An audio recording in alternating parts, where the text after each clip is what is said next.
Welcome to another exciting edition of Choreograph Critics Wrestling Podcast.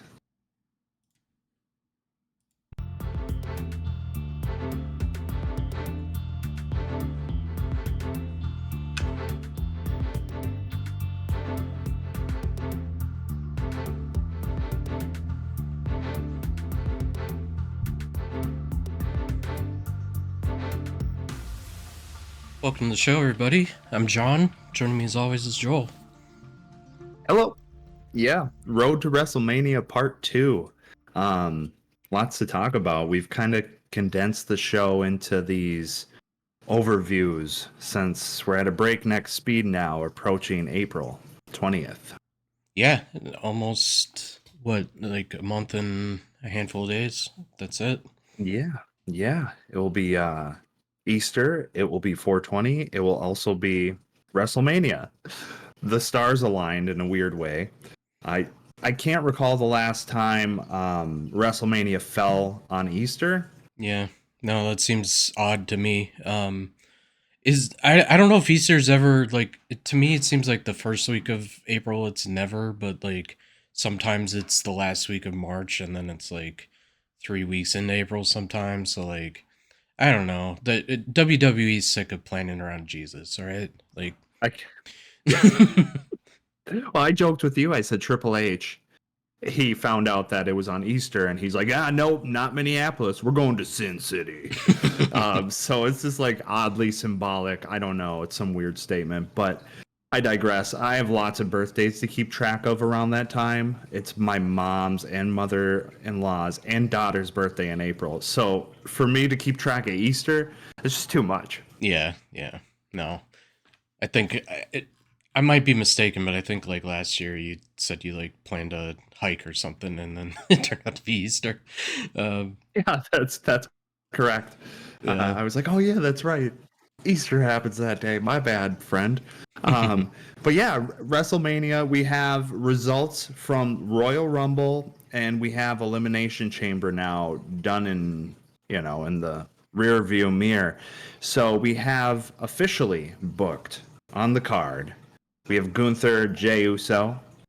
Correct. We know that to be a fact. What else do we have, John? We got Tiffany versus Charlotte. We got Cody versus John Cena. We'll have to talk about John Cena. We haven't had that conversation on the show yet. And then we got Io Sky versus Bianca Belair. So basically the two top women's titles, the two top men's titles, those are set in stone. Gunther and Jey obviously was decided by Jey winning the Royal Rumble, and then Cena, he solidified his spot by winning the Elimination Chamber. And then on the counter side there, Charlotte won the Royal Rumble for the women, and Bianca won the Chamber for the women, or the Women's Championship. Sorry, EO as the Women's World Championship. That's what it's called. Yeah. Tiffany as the WWE Championship. So that's right. Yeah, and so there was a bit of a lull between Royal Rumble and Elimination Chamber, and then we had a return to form, I feel, with Elimination Chamber. Wonderful storytelling, especially with Bianca Belair and the narrative that has played out since between Naomi and Cargill and Belair. Man, that Friday night SmackDown episode between Bianca and Naomi, they deserve an Emmy. I believe Naomi even shed a tear. And Elimination Chamber was a banger. It set up a lot of expectations now going into WrestleMania. The largest heel turn we've seen since Triple H has taken over, I'd say. In fact, a lot of people compare it to the heel turn of Hogan. Some people say, well, that's just a different time and era. This is its own little capstone on where the industry is right now, because at this point, I think it's so cool. You have the Levesque champion. Arguably, Cody Rhodes is the first face of the new TKO Levesque era. And you have a heel turn with arguably the face of the Vince McMahon days, right? So now you have the Attitude Rock Dwayne Johnson, a Vince McMahon guy. You have John Cena, a Vince McMahon guy. And you have that heel turn, and it's so symbolic of where we are now in this new creative phase for WWE. Yeah, for sure. And I'm kind of in the camp of like this wouldn't have ever happened under Vince, like at all. Like he back in the day he could have done it with Hulk Hogan and he never pulled the trigger. It actually took Hulk Hogan leaving WWF at the time. Um and WCW just like pulling like, having the guts to actually do it. Yeah. So yeah, I don't see this as something that would have happened under Vince, and like you said, it just really, you know, demonstrates like we're in a different time, and it's interesting because there's still, the popular culture versions of John Cena and The Rock and Travis Scott, and like they are real people and they're not like I don't know. I don't think they're like doing anything to disrupt Hollywood itself. So Sure, yeah. it is an interesting like contrast in their like non-wrestling professional life and then their professional wrestling life just kind of happening at the same time. Yeah, the Um the kayfabe trio, kind of, if you think about it that way, they all kind of blur the lines between where their personalities are private individuals and where their superstardom and cultural reach. That there's blurred lines for all three of them. I'm not a fan of Travis Scott, but I think just having that exchange with a heel turn is just as good as having Logan Paul as a natural heel. People mm, don't like him, and I feel like Travis Scott and Paul represent kind of the same strain of thought creatively for WWE. How do we insert social media celebs and popular artists into our product, but have them blur the lines between their superstardom in their own right and where they fit into the narrative of professional wrestling? So, having Scott burn Sage during the Soul Exchange was just symbolically silly, but also creatively new. I just, the involvement and contrast, like you were saying, is super interesting to people who view WWE as a new thing on Netflix, right? Like people who follow wrestling go, ugh, they scoff at it. They're like, why is Travis Scott in there? But people coming from the outside into this new realm of professional wrestling, to them it's not about scoffing. It's they're intrigued. It's something that draws them in. yeah, and it's a figure in Travis Scott that they enjoy as a rapper, or I don't know what else he contributes. But Lucrative somehow. yeah, somehow lucrative. And yes, yeah, I mean it seems like people are interested in that. Travis Scott's interested, like, oh, this guy likes it, maybe wrestling's kind of cool. Ugh. um so Yeah, yeah. Overall, that's what we have so far for WrestleMania. We have that big heel turn. We have Cody. It reinvigorated Cody. Their booking for Cody has been abysmal, I'd say. So at this point, respectively, it's been abysmal for both Raw and SmackDown. Gunther's booking hasn't been very entertaining. Cody's booking has been very repetitive and bland in my eyes. The biggest heel turns over the last season, if we consider last WrestleMania to this WrestleMania as a season, Kevin Owens and Drew McIntyre, their full-fledged heel transformation, those are probably the highlights creatively if you look at that season here that we're leaving. So yeah, Cody needed this injection of fresh aura. Oh my God, what could John Cena? So no one saw that coming. Even the shock, as it bleeds into popular culture, I saw like Jon Stewart on The Daily Show make a piece being like, I know most of my fans don't really watch professional wrestling, but if you want to understand what's going on in politics right now between Ukraine and Donald Trump and Zelensky, Just take, for example, John Cena turning heel. Dun dun dun. Um, and so I just thought that was really funny. I've never seen Jon Stewart cover WWE. No. I've seen John Oliver because he had like a piece about wrestlers being independent contractors and therefore they weren't getting Mm, health insurance, and that was like probably 5-7 years ago or something. Like they treat it like he exposed it, but it's like it's just he gets a large audience, so it just mm. got more to the forefront. But it had been a thing for a while, people being like, why is this giant corporation not giving them health Jesse insurance? Ventura, right? Yeah, That was his big that push. yeah, for a union specifically, and then with that would come health insurance and stuff like that. But yeah, they just Yeah, didn't even, yeah.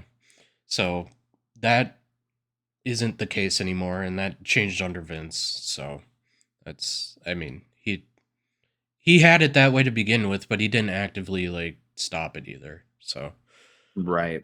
Yeah, it's a um promotion through and through. The talent are promotional items to be exchanged and bargained with for their, their charisma and personality. It takes, yeah, I think it really takes a special personality to be a professional wrestler.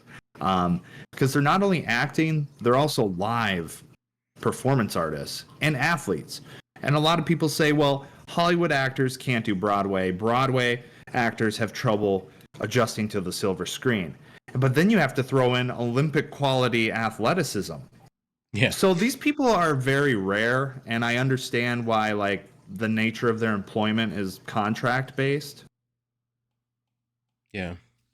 So anyways, yeah, so it's bled out into other areas. I've just heard it come up on podcasts of people that don't talk about wrestling. Like it's just they're like a pop culture podcast or whatever, and Oh, it'll come sure. up there.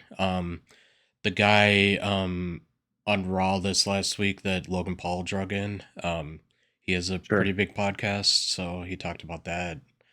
Um, He's a comedian. yeah, Andrew Schultz is his Yeah. name. Yeah. I Yeah. I So, generally like his stuff actually, but his most recent thing I like was watching with my mom, and it just like it was like every, sexual organ joke you could think of right away, and I was just like, like he's better than this. Like maybe if we yeah, got like what are you 20 doing? minutes in, it would be okay, but like um anyways, um so yeah, it's interesting to see. I don't know if Rock has any movies that he's trying to like get people to see that would come out before Mania, so maybe that's why um some of this is happening a little bit more time crunched, because like when Raw debuted on Netflix, like Moana just come out, and Oh, yeah, like sure. so I don't know. They think about all that stuff in levels that I pretend to understand. Oh, So and you don't want to. You don't want to understand it because you're like, what does that have to do with professional well, wrestling? yeah. Yeah. Exactly. But it has a lot to do with it, right? With the availability.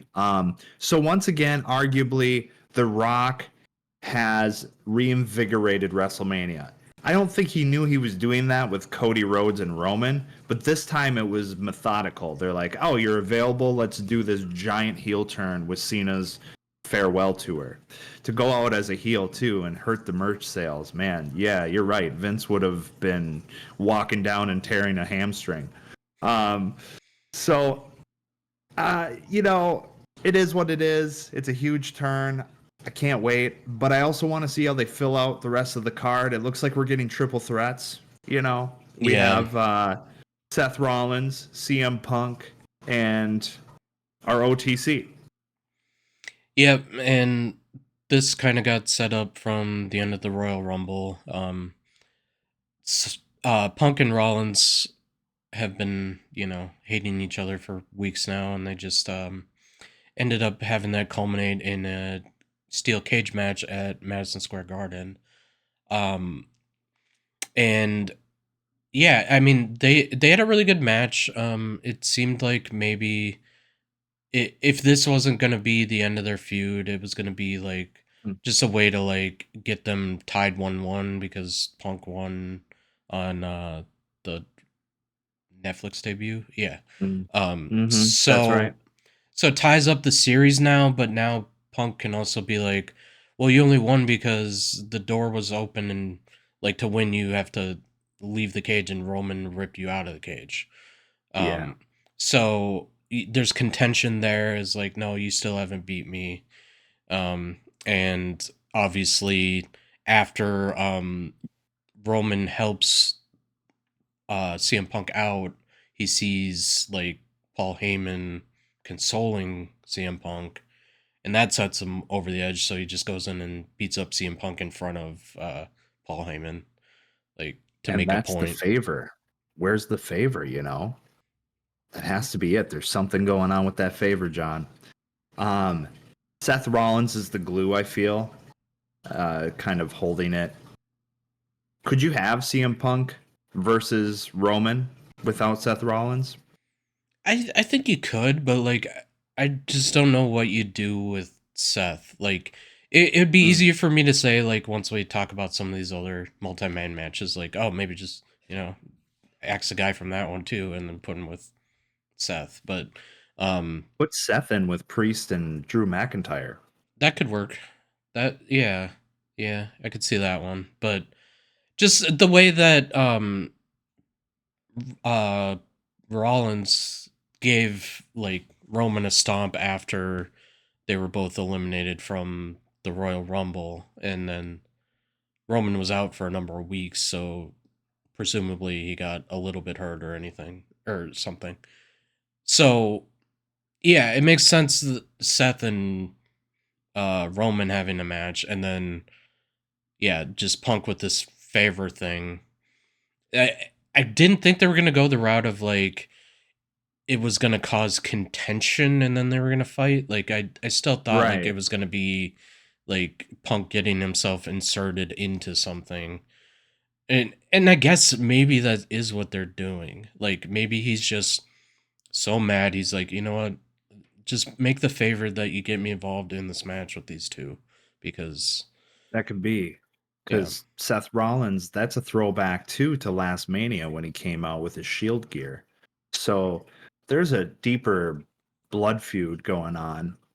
And to be honest, John, before John Cena turned heel, I was ready to accept the fact that Cody Rhodes was going to sell his soul and CM Punk would have been heavily validated as CM Punk going after the evil corporate Cody Rhodes. And I thought we were going to get that at WrestleMania.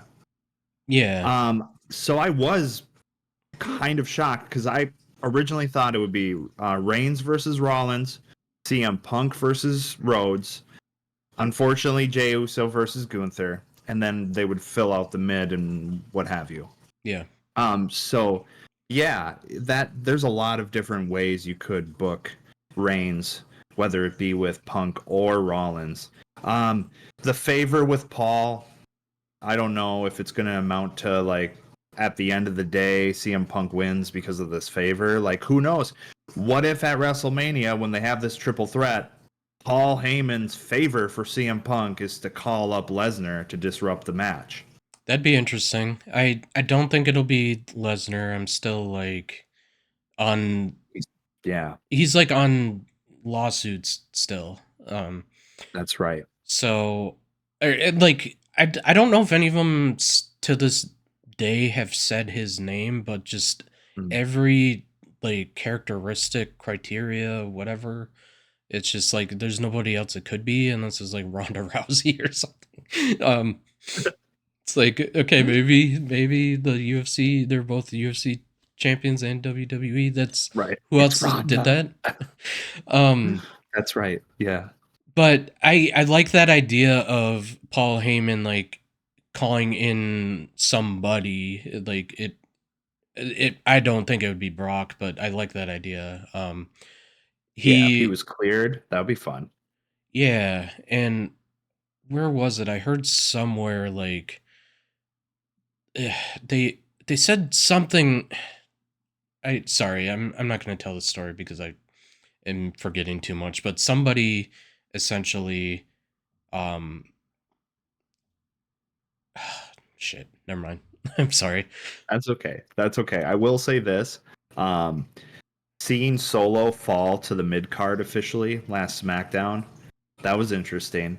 I feel like the bloodline, that was so much, it was unnecessary. I almost feel like, okay, what I'm getting at is the bloodline post last Mania has been very unnecessary. It culminated in Roman Reigns getting back as Ufala and officially making him a face and over with the crowd. Even though he's not a face, he's more of a tweener right now. Yeah. But with the crowd, he's like totally over. In fact, his chants have been incredible. But my point is I don't know. You could have Fatu, Jacob Fatu, and Solo. Maybe they're gonna feud down the road. But all I'm saying is, I feel like that bloodline has completely fallen to the mid card, has deflated, and I feel like they were stringing that storyline along because they didn't know if Rock was going to commit, Yeah. and they were willing to have some type of weird thing with Fatu and Reigns and maybe Cody Rhodes. But once Elimination Chamber and The Rock had that stipulation for or request for Cody to sell his soul, I feel like thereafter, like a snap of the finger, we saw Solo just fall down the card. Yeah, that's a good point. I remembered what I was thinking of. I don't know who brought it into light, but somebody said that Paul Heyman had been working with Braun Breaker backstage. Um Oh yeah, so like he could be like a Braun Breaker or Paul Heyman guy and be the yeah. helping Punk person, but I just don't know why you use it for that because there isn't like a title on the line. Like the only thing you gain out of it is he didn't lose, I guess. I don't know. You elevate Breaker to a place he's not ready for. But But yeah. Um yeah, I like kind of how they're making it look like Solo is kind of conceding power to Jacob. I Um like that. Yeah. And we talked about this last time, or hey, this might be on the episode we don't have. I can't The remember. forgotten we episode. have we have something out there that might poke its head out one day. But um, what was I just totally Well, put myself in a just the tangent. fact that you had Solo be like, Jacob, I love you on that episode of SmackDown, and I texted you and I said, oh. So it looks like he is conceding power to Fatu. But lately they treat him as they're just like gonna be a tag team partnership, and this is Bloodline mid card. Hmm. Where I thought they would perpetually stir that until Mania, and we'd get Fatu versus Solo. That would have been that. I actually want to see that. That's the Yeah, only way you can keep this bloodline interesting. yeah, But I and could be wrong. I I think don't know. now like they might just drag it out till SummerSlam. Um, But yeah, I don't know if we were talking about this on the last episode or the last episode, but Oh yeah, we had talked about just how the the trend of the backstage promo with the one camera yeah, starting on a guy and then following him out, and like the unfortunate thing for Fatu is like he's been the epitome of that, um, yeah, and like the first like couple times or whatever, like it was really good because he's just like, yeah, I'm on that all gas no brake shit, and like just getting super right. intense. But like now it's like, okay, you said that last time for sure. um Yeah, it's kind of like watching Shinsuke promos. It's like this had to have been the same video yeah. package. Just I am coming after you. yeah. Yeah, um I agree. And then Fatu's habit of spitting on the floor wherever he is. I don't know. I mean, I get it. He's like a werewolf, but it's involuntary, I don't know. maybe they're waiting for the Tongans to be in full force. We still have one of them out from injury, correct? Yeah, yeah, I don't know if that has anything to do with it, but let's face it, the trio we have, they are the strong three anyway. You yeah. could honestly release the other guy. There's no like It would not affect the 4v4. product whatsoever. Yeah. Like no 4v4 thing that matters anymore. Like, Yeah. and if there would be, it'd be Rock inserting him with Fatu probably. Um, Well, that brings me to Randy Orton versus Kevin Owens. It's going to be a good match. Orton just had a pretty good match with Mello. Mello is a promising young lad. They keep pushing him as this disrespectful youth, but let's face it, he was like a first round draft pick, and they gave him Cody Rhodes fresh off of Mania on a weekly show. I thought that was like, whoa, these guys want you to succeed, Mello, and they keep testing you. They've put him with so many top of the card players in his first year on SmackDown. yeah, and I feel like it's been booked better than like Braun Breaker, who was the Agreed. same example of that, like just for Raw instead of SmackDown. Um, Agreed. and it's weird saying that when Mello, like they put a championship on Braun already, like they did have aspirations of just putting a rocket ship to him, and it hasn't culminated into anything interesting. But like Mello, like you're saying, he got like thrown to the Cody Wolves right away, and like um yeah, it's just a lot better done, and I wish they would have just done that with Braun instead of giving him the like Gunther Goldberg. Oh, geez. Trying to think who else was somebody, and somebody who just comes in and is just super like dominant right away. Right back. Right back, yeah, that's a good one.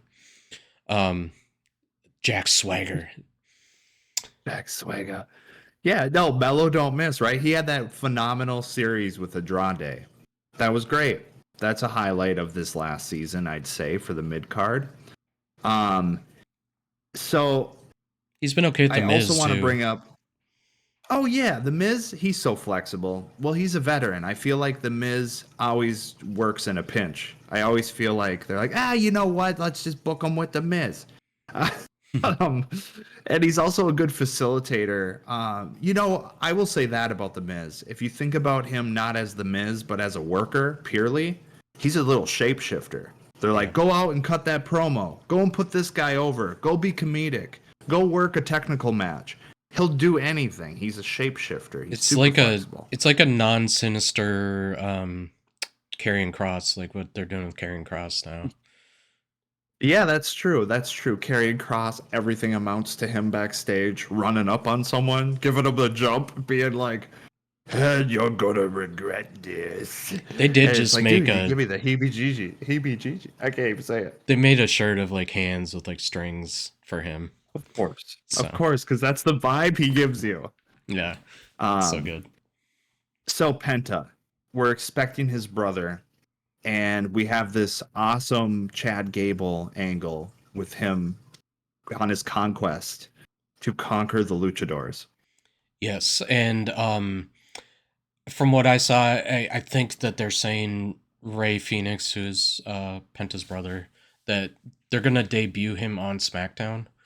Um, Okay. so I like that because it gives us a down the road scenario where they run into each other, like if it's like next Royal Rumble or just whatever it might be, like it'll be a moment when they're in the ring together. Whereas like if they just like I'd love it. threw him in right now on Raw with him, it'd be super cool. But then it's just like, okay, you just did the thing that you could have, made special, and you just got it out of the way.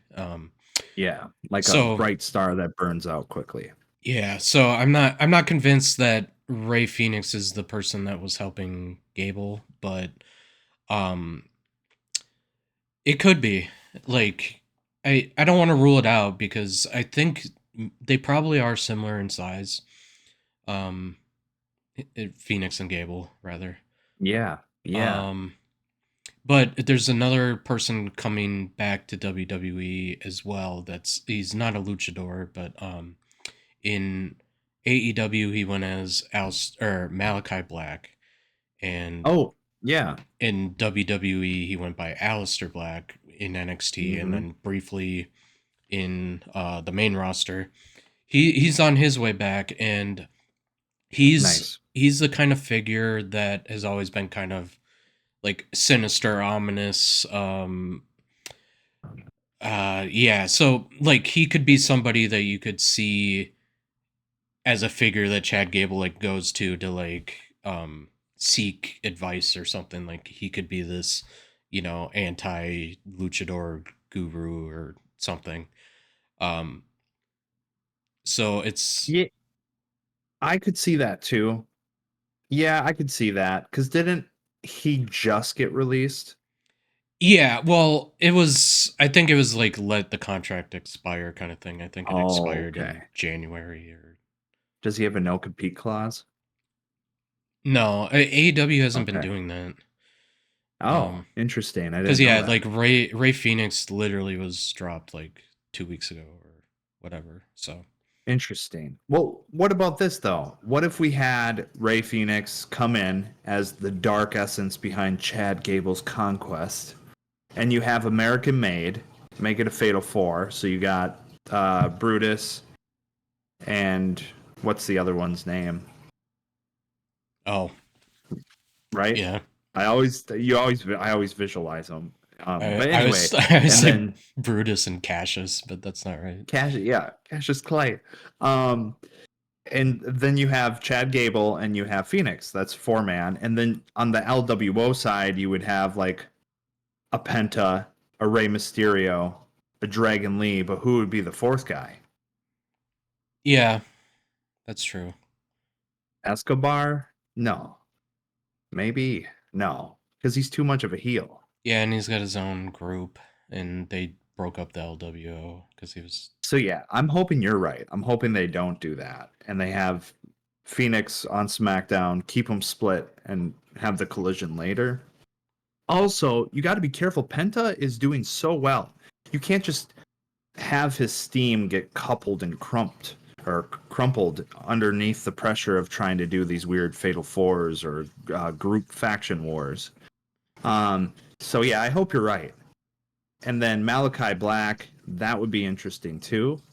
So yeah, I hope Phoenix goes to SmackDown and then we see Black come back. Yeah, and I think they were making it seem like Black will be on SmackDown too, and Okay. just the other like WWE thing they do lately anyway. He's married to Zelina Vega and she's on SmackDown. So they've been kind of doing that, coupling up. With Andrade and Except for what's his name? Kaiser and Tiffany, they don't have them the same. that's right. They don't. They got to keep those two apart. Yeah. Well, they don't have a Um, ring, I guess. So yeah, so I think we're gonna see something like that at Mania, culminate with Gable and the Luchadors. So that'll be interesting.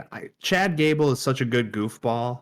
Like, he's, I bet he volunteered to look dead for the Wyatt Six stuff. He's like, yeah, I'll do it. I totally think it's cheesy and hilarious yeah. because he's doing it again with this luchador crap. God, what else? What other potentialities do we have in store for April Easter So weekend? you touched on it a little bit. Like we're gonna get Randy and Kevin Owens. Like Orton was written off of television since November, right? Sounds about right. Yeah, so they have him out 4 months and they still haven't like fully explained why his pile driver was more debilitating than Cody and Sammy. um, Because he had that fusion surgery. oh I yeah, I they mean you're not wrong. I mean they could go into that where they're just like, yeah, you had that fusion surgery 18 months before that happened or whatever. That's a good point. Um, I don't know if they lean into stuff like that, but it's always so believable for the fans who follow the product. yeah. Just like I really wanted to see Gunther slap Cody's peck off at that one Royal Mm. Rumble when they were the last two. But you can't have everything. Right. So yes. I You think ex- we're I was just gonna say I expect Randy to punt Kevin Owens' head off. That's like, yeah. so this is a conversation we could have. I'll bring this up quick, but then say if you have anything else about these two specifically. Okay. I think that like we gotta come up with like a tier beyond a finishing move. Sure. And I'm saying this because like we had this Punk and Rollins cage match, and they traded finishing moves multiple times. Like they did their own finishing moves to the other guy at least 3 times, and then their own finishing moves to each other at least twice. And Yeah. I think that if Randy Orton gets the punt off, like there's going to be no way Kevin kicks out of it. You And would hope. yeah, so and we consider the RKO a finisher, and it mainly is, but we've seen people kick out of it or barely get their leg under the rope in time, or whatever it might Gunther did be. a clean kick out on an Yeah, RKO. there you go. Yeah, so I think that the punt kick is gonna be there's no way you're ever getting up from this. And I don't Yeah. know what you would want to call that if you named it a tier, because there's like right now there's like signature move, which would be like Randy Orton doing the draping DDT off the ropes, or doing the like power slam type of thing. Um Sure. so if there's like a signature, then a finisher, but finisher doesn't mean finality. Yeah. What are we gonna call the next thing?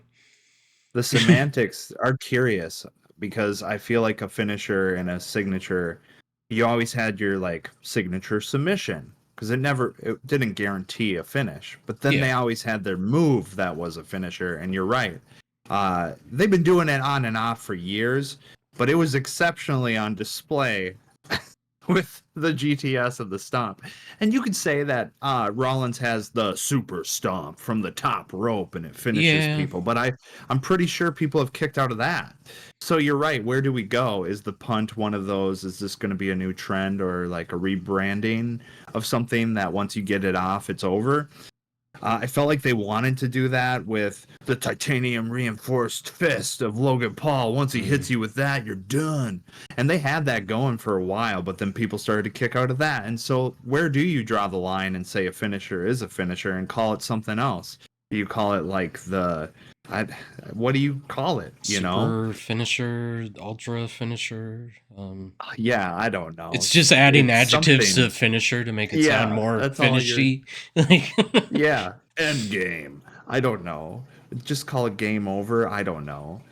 Um, and I like do the hope. stomp with it pisses me off with Rollins, because the stomp kind of was that if you look at it like 5 years ago. Yeah. Because I think I think like 2018, whether or not it was kayfabe, they banned the stomp. And then like Oh, 2020, it had like a triumphant return from Seth, and like he used it, and it was like this huge deal, because like I think if he wasn't using that for the finisher, he was doing the pedigree and like this like superplex into a Falcon Arrow. Um, sure. Yeah. so the My stomp like came favorite. back, and it seemed like that was going to be like a final finisher or whatever we're going to call it, Which but it should be. that's got diluted now. So Yeah, it totally has. My favorite combo with Rollins is the buckle bomb into the stomp. But mm, and we saw one of those at Elimination Chamber. It's so beautiful to watch. It's a sweet combo. Um, but yeah, I don't know. And you know what? There's guys like Gunther who I don't feel like they have a finisher. They just go, he's gonna wear you down with all yeah, of his signature moves. I guess the Uh, sleeper, right? it's becoming that, but there again, I don't know. He puts it on just to wear you down, and eventually he takes you out with it. But I've seen him like he gets frustrated, and then he hits the power bombs, very generic moves. He made the chop just as popular as Ric Flair. Maybe it won't have the same legacy, but goddamn, he somehow used the chop to become a signature of his. Yeah.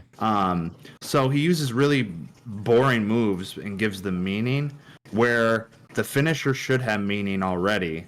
So you don't need to work it into your gimmick. So I get what you're saying. Like, where is that? Where is a real finisher?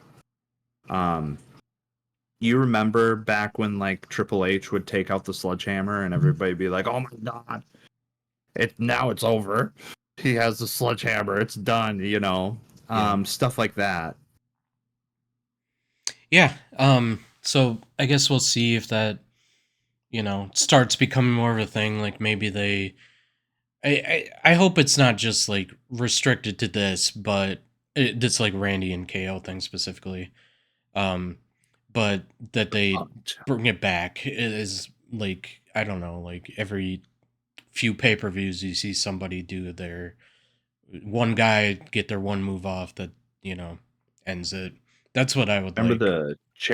the the concerto? Yeah. Concerto. That used to be like a big deal. That's that's done weekly in AEW now. I Um know, I know. Yeah, who was it Edge who really brought that into the finisher scene? I feel like it was like Christian and Edge, but I could be because I Originally? remember the Edge. Yeah, I remember the Executioner into the chair, and then later, I don't know who originated it, but for some reason have a strange memory of Edge being the pioneer. Yeah, I mean that makes sense to me. I can't really pinpoint who else it would have been before that. Yeah, Hmm. Yeah, and he brought. I thought maybe you were talking about more recently because he like that was like involved with the Judgment Day stuff when he was still yeah, around, and um that I think it happened during the I Quit match or somebody did it to his wife or um. yeah. That But Phoenix, I think, took one. Mm-hmm. I'm curious like what if Kevin Owens had one of these, would it be just um like it would involve either the stunner or him doing like the power bomb to the edge of the ring. Oh, sure. Oof. Yeah, that ladder match gave you a lot of possibilities, huh? Yeah. And I um, suppose like even with what we're saying right now, like if you put this Randy Orton punt into a ladder match, who knows if it's the finisher, Like they right. kind of, if there's a weapon involved, people can take so much more punishment than if there isn't. Like that's how it seems. It is. Um It is. They get beaten to a pulp. Yeah, I mean, I hope you're right.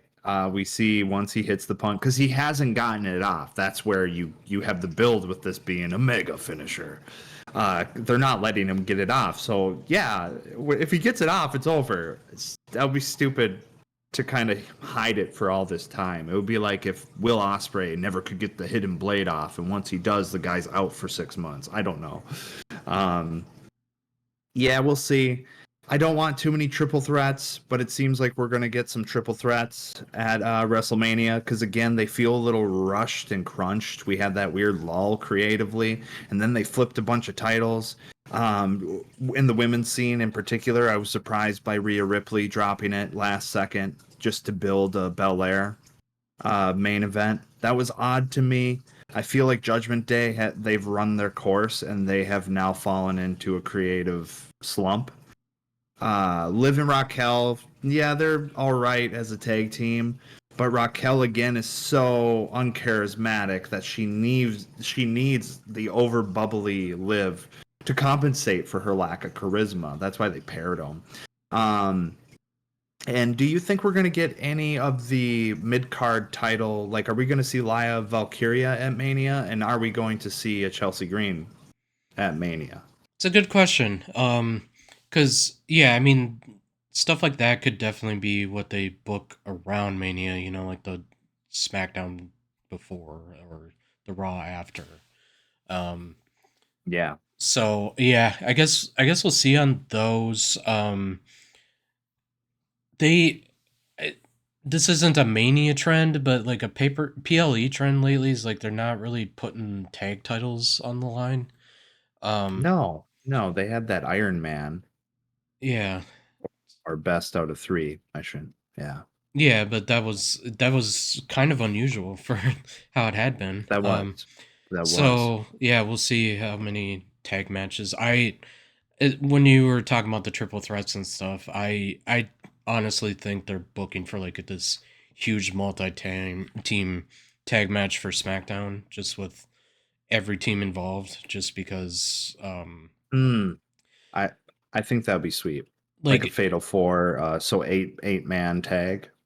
yeah, is it 8 teams or is it? Well, let's Well, see. I'm trying to think because Um, yeah, the Pretty Deadly, champions. Street Profits, Yeah, DIY, and Motor City Machine Guns. yeah, and then I was thinking,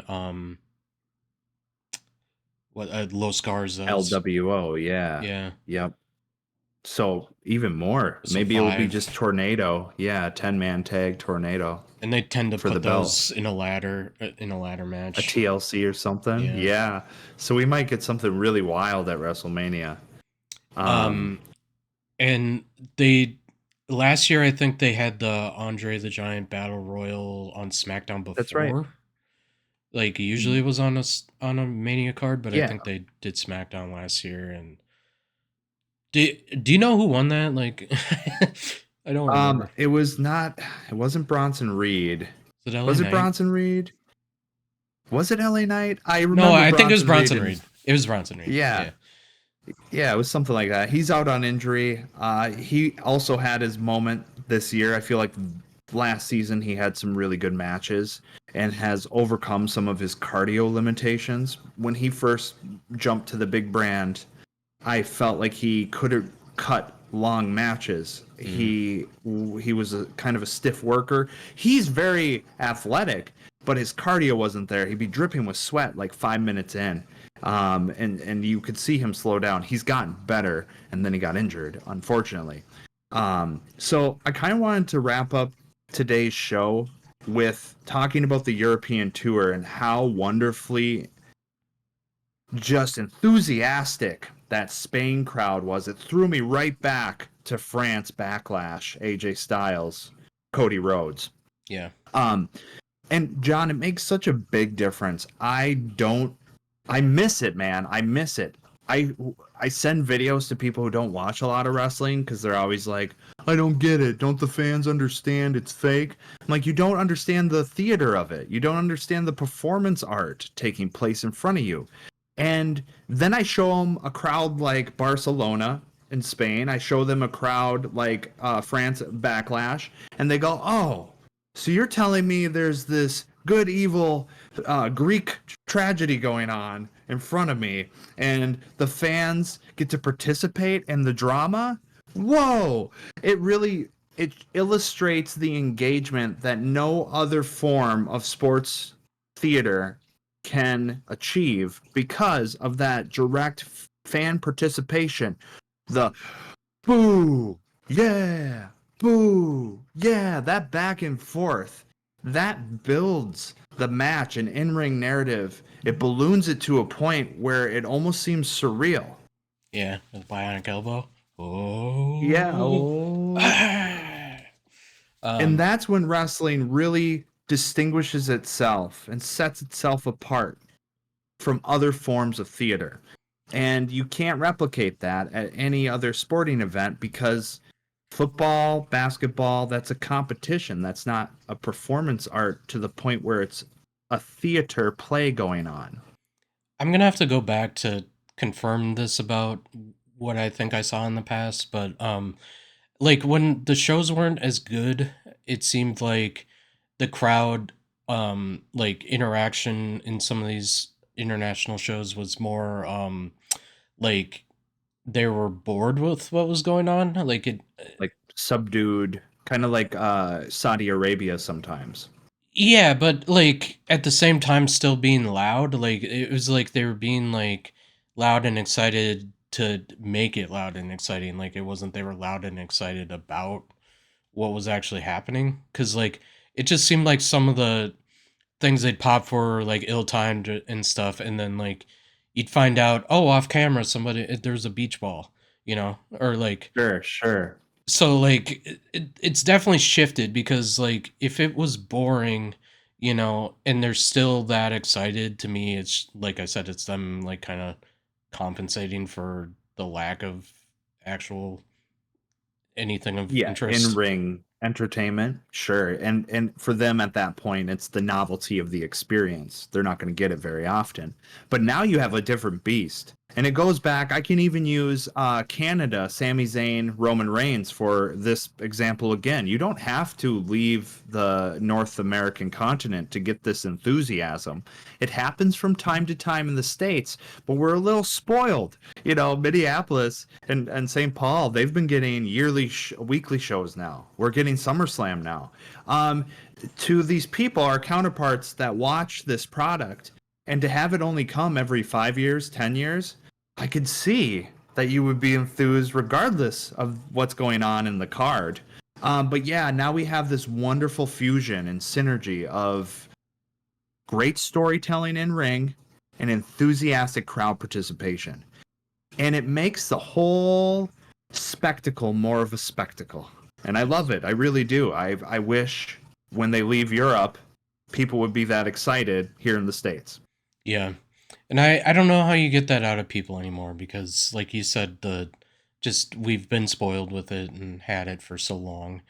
And like just with how much it costs to go to these things now, like Yeah. I think the people that would be the most excited to go are the people that like can't really get more than like an upper level ticket or um Sure. have Yeah. been and seen a show at upper level and then are like, they saved for however many years knowing SummerSlam's coming and they get like, Oh, a ringside you ticket or mean whatever. us? Yeah, but Feel like we're we're projecting. No, but I'm excited for SummerSlam, and you're right. The real people who are all about it, they do save up. They do go, I can't wait to get the best seat I can afford. And then you see the guys who are like the Globetrotters who are in the front row every show, and you go, what are you? How do you not work? Do you have like a trust fund? How do you have this immense amount of wealth? Are you like a promotional ticket with the company? Because I would kill to do what you're doing, and sometimes they seem very just like "Meh, just another day at ringside. yeah, the green shirt guy and The green shirt guy, and for a Trinidad while the flag. dude, yeah, the Trinidad flag was he like a emissary for the state? I don't understand it. Um, so you and I have been to local shows, and you get that level of enthusiasm if you have good performers because it's so intimate, that setting. And I feel like you got to pay big bucks to get that intimacy at a WWE show, whether it be a black or house show or a weekly live broadcast or a PLE. Regardless, to get that intimate interaction with the crowd and the performers, you got to pay big money if you want to see the dance at WWE. Yeah. I forget, have you been to a house show? I have not. I Okay. have not. We should like if that ever happens, we should because it is such Yeah. a different experience. Like I Yeah. I went one time when Brock Lesnar was world champion and he's a Minnesota guy, so obviously got over huge and at the time Uncle Howdy, known back then as Okay. Bo Nice. Dallas, he was teaming with Curtis Axel, Mr. Perfect's son. So he has Hmm. Minnesota ties too.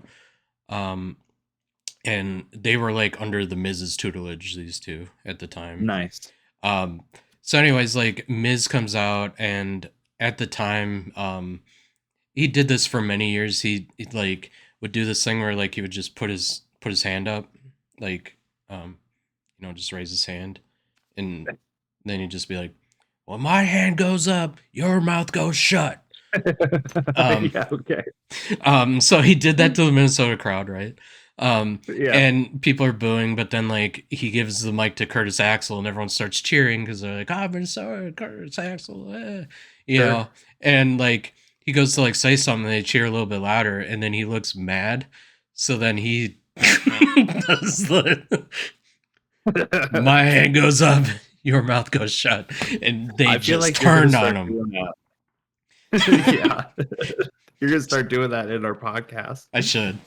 Um, But yeah, it was just Oh funny to yeah. see the crowd turn on a dime, and it was just like them screwing around because they're at a house show, And then And why like not? yeah, and the point of me bringing up Brock Lesnar is somehow Lesnar got involved in that segment, and he just came out and he F5'd the Miz, Curtis Axel, Bo Dallas, the ref. Um, Of course. yeah, and then my other like I'll just say this quick before we go. My other house show story. I have two. I'll make it quick. So one of Well, them. we were supposed to go to the Rochester house show, but it was too Oh close to yeah, Christmas last year. that's right. Yeah. Yeah. Um. But no, your One story. one house show. If you remember Rick Boogs, he was the guy that did the Shinsuke guitar and yeah. So on Yeah. NXT, I went to an NXT house show and like he used to have this entrance where he would like play air guitar on his way to the ring the entire time, and then like he'd get in the ring and like where you would see people get set up for the 619 in the middle rope, he would just Yeah. be like sitting there like he's like playing piano. He's just like doing this and like and then he'd bring out the drums and like but this one house show like he got the crowd That's a going with few that. people. Like he got the crowd going with that for 15 minutes, like legitimately. What? Yeah. That's more than Jay Uso Yeats. Yeah, and this is like not on TV. This is just in Roy Wilkins Arena, which is like this tiny thing attached to like the XL Like a Center. high school? Okay. No, it's like the St. Paul River Center or whatever. Like Sure, sure. um but yeah, and then the other house show thing I oh yeah, so there was this guy named Kurt Hawkins. Um he was around Doesn't ring a bell. with I can't remember his name now. There's this guy that used to team with Jinder Mahal and Zack Ryder. Um, I can't remember his name right now, but anyways, so Kurt Hawkins, his thing was he had the longest active losing streak. Um, Oh, okay. so on his gear, he had a bunch of like just the 4 and the slash going through it, the tally how many Yeah. losses he has. Um, so he was at like 100 something. They're saying. So And he's like Baron Corbin a little bit. yeah, but if Baron Corbin literally never won for 100 and whatever, um, Okay. like there was like it was kayfabe, but it wasn't like he wasn't winning. He was just a jobber. Yeah, and so he came out for a match and lost, of course, and then he gets the mic after his loss and he's like, "I'm sick of this losing shit. I'm not leaving until I win." Um, so then, I forget who he fought first, but then the second person he fought was Gold Dust. So Oh, of course. Gold Dust comes out and beats him too, and then it was done after that. It wasn't like a bunch of matches, but it was still just kind of funny the idea of like, we might see this guy lose 4 matches right now, like just not leave until I win. Um, Dude, that just reminds me that I miss Rick Boogs and also Goldust. He had so much humility. He'd he'd roll with the punches. But yeah, man, when they let go of Rick Boogs, I was genuinely disappointed because I got a kick out of him. I don't know how people didn't. He's hilarious. yeah, yeah, and to a lesser extent, Elias, Oh yeah. Whoa, what a story. So I wasn't watching WWE at that time, but I didn't realize Elias had such like he had a reign. He Yeah. had a crowd, a cult following. There was a pay-per-view event, TLC that he was at that I went to. That he set up to do like his solo thing, like had the spotlight Yeah, and the yeah. stool and everything. And he was interrupted by this guy Jason Jordan, who's he's just like a backstage figure now because he had like some horrific injuries. But Okay. um, he came out while Elias was doing his song while the lights are dark and stuff, and he had a shopping cart just full of produce, and he just like came out and just like throwing heads of lettuce at him and stuff like that. So he gets pissed off and interrupted, and like they end up backstage, and then the show goes on. But then like an hour later, the same thing happens. Like he tries to do his show again. He's like, I was so rudely interrupted last time. What year? What Oh, time this frame would have was been this? like 2018, 2019, Okay. Okay. something like So that. before the pandemic, but Yes. What is that, the PG era kind of. still? Yeah. Okay. I just remember the product being in the dumps after like 2014 through probably COVID. Yeah, and that's correct. I just still liked going to everything. Sure. And Well, yeah, NXT I mean, was legit at the time. So, that's right. You went, and you've said this before, but yeah, you had some good seats down in Florida, and you got to see some, you know, some good stuff. But yeah, next time a house show comes and it's not right by Christmas, and we had just gone to Raw, right? yeah, So I like was like, a couple months. Yeah. Christmas, I gotta spend a bunch of money on gifts. I can't do the house The show. drive to Rochester. Yeah. Yeah, yeah, and I think like it was a short, we'd have to like get done with work and immediately go there and immediately return. Yeah. Um, but I'll definitely go if there's a time that's convenient because I enjoyed just the local church show we went to. It sounds Oh, yeah, ridiculous, yeah. right? But still context, it's at a church we don't attend, but a local promotion was at a Catholic church and they were doing professional wrestling in the backyard, and the pastor was in the audience, and it's kind of wild that this church here in our uh, local city hosted something like that. You usually see it in high school venues and like the VFWs and American Legions. Right. And I think they had done things in the Force Lake VFW, not this promotion, but some other independent promotion has. And like, I wish I would have gone because I remember it was like, I think a couple years after we graduated high school, and like there's something with like Molly Holly there. And like, Oh yeah, she lived yeah, right here in Forest Lake. yeah. There's a few Force Lake people. I can't remember who else, but, and then I had sent Joel to a documentary about the Road Warriors and pointed out like Yeah. how tied to Minnesota they are and how like Yep. I was on their route to get to the gym and Who, John? Who's the tall, orange head, redhead guy with Wyatt Six? Rowan. Rowan. yeah, Eric Rowan. Yeah. He lived in Forest Lake for a brief stint. In fact, I don't know if he still has a house or not, but he used to be seen at the local Quick Trip. Oh yeah. The local Yeah. Quick Trip. Yeah, you betcha. I feel really Minnesotan right now. Yeah. Pick up a couple Um, glaciers in the morning and yeah. But yeah, John, it's good to pay-per-views. Nothing coming up. Obviously, WrestleMania is next. So despite the lull, maybe explain briefly before we leave. It was a brutal winter, illness. You got a promotion, so you had new responsibilities. I got a different job. We were busy, so we don't like to miss shows, but circumstances didn't really allow us to broadcast. So here we are, road to WrestleMania. So hopefully these shows are good and entertaining and give people a good scoop on what to anticipate when they finally reach WrestleMania weekend. for sure. The way I see things, like we have about a month till Mania. I think there's room for us to do like a part 3 kind of preview, Yeah, like just with when things are more solidified, and then we still have a planned episode with a guest where the date is that's right. to be determined. So I hope that we'd be able to get at least those two things off, and then we can maybe talk Chronicles or something else. We haven't done a Chronicle since like probably our second Jeez. month of doing the show. Yeah, So that'd be a lot of fun. We don't have to talk about this right now, but there was a Judgment Day in 2005, like the pay per view Judgment Day. oh sure, it In was here in 2005, yeah, Minnesota. yeah, it was here, and Hmm. it had this Cena versus JBL I Quit match that I know I didn't see when it happened.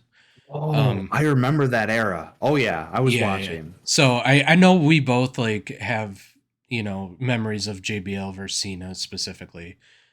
So that might be a fun one, but like yeah, we'll see here. If it's how I remember, it was a pretty brutal match too. Like there was a lot of blading, I think. Probably. Yeah. It was an I Quit But match. So yeah, they yeah, went all out for sure. But yeah, anyways, it was great to be back. Do Do you have Certainly. anything else you would like to say here before we part? Just, don't do Gunther dirty. I'll be honest with you. I You said will don't do probably drugs. riot. No, don't do Don't. Gunther dirty. You can do drugs if you want. Just don't take the belt off Gunther. I'll be very disappointed. Depression will set in. Yeah. So So yeah, no maybe we'll yeet. have a therapy episode post Mania. Yeah, no Um, yeet. no yeet. Yeah. Take care, everyone, and we will see you next time.